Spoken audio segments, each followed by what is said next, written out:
pray for them, and they sit there and listen no matter what you were saying to them. And it was just very easy when a few of us weren't too sure on how we were going to do it, because back home it's you go to talk to someone and they look at you weird, or it's just hard to talk to someone. Down there it was you just walk up to any random person and talk to them, and they would be thankful for that, and no one would ever just look at you and go, "Why are you talking to me?" It's, "Well, thank you," and they would be so happy and grateful for it. Yeah, and the first night we were there, it was the first night we did that marriage seminar. We just flew in, we just came, we got in, and they right away took us to a marriage seminar, and it was full, it was lots of people. And Carl and I shared, but it was really neat that Carl prayed after, and we prayed over these couples, and there was one person that he was praying protection over. Maybe you could share that with the HIV. There was one case. With the baby? Oh, was that the church? Yeah, that's at the church then. Yeah, I had a word for them that God was protecting them, encircling his family with protection. And I didn't know that. What was the story? How did the HIV happen?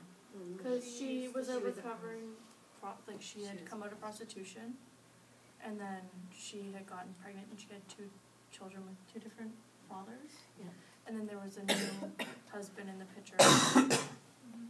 Yeah, so that really helped them, because they had been worried because of her present situation of being HIV positive, that they were worried that would have been transferred to her children and that they were protected. So wasn't the one baby was born with HIV, and then they prayed for that baby, and that baby was healed.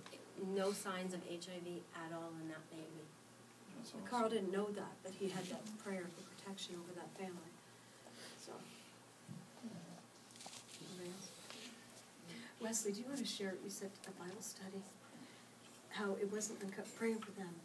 It was kind of good because they didn't understand. So Oh, yeah. Okay.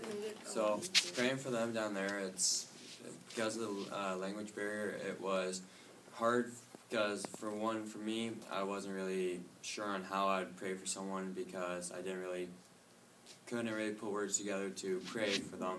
And during the week, I just let God touch down on me, and during the one day I was praying for someone, and a full prayer came out with no hesitant, no issues. It came out perfect, and after that it was just easy because, one, they didn't understand me fully. So it was like whoever you said to them, they were grateful either way, but just being able to practice and speak to them without any worries. But when we did have a translator, they still, again, no matter what you said to them, it was completely great for them, and they were so grateful to hear it. No matter anything you said about God just blessing down on them and helping them with their problems, they just break down and thank you for everything, give you a hug, and it was just really great to do all that. That's awesome. yeah, we love their hugs. You love it. I was welcoming their hugs because I said we don't get a lot of hugs down here, so feel free to hug us Canadians. And they all just bombarded us with hugs.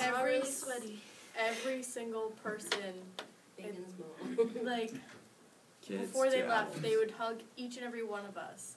It's like even the little kids. Like they were making sure they got all of us. Amen. Yeah.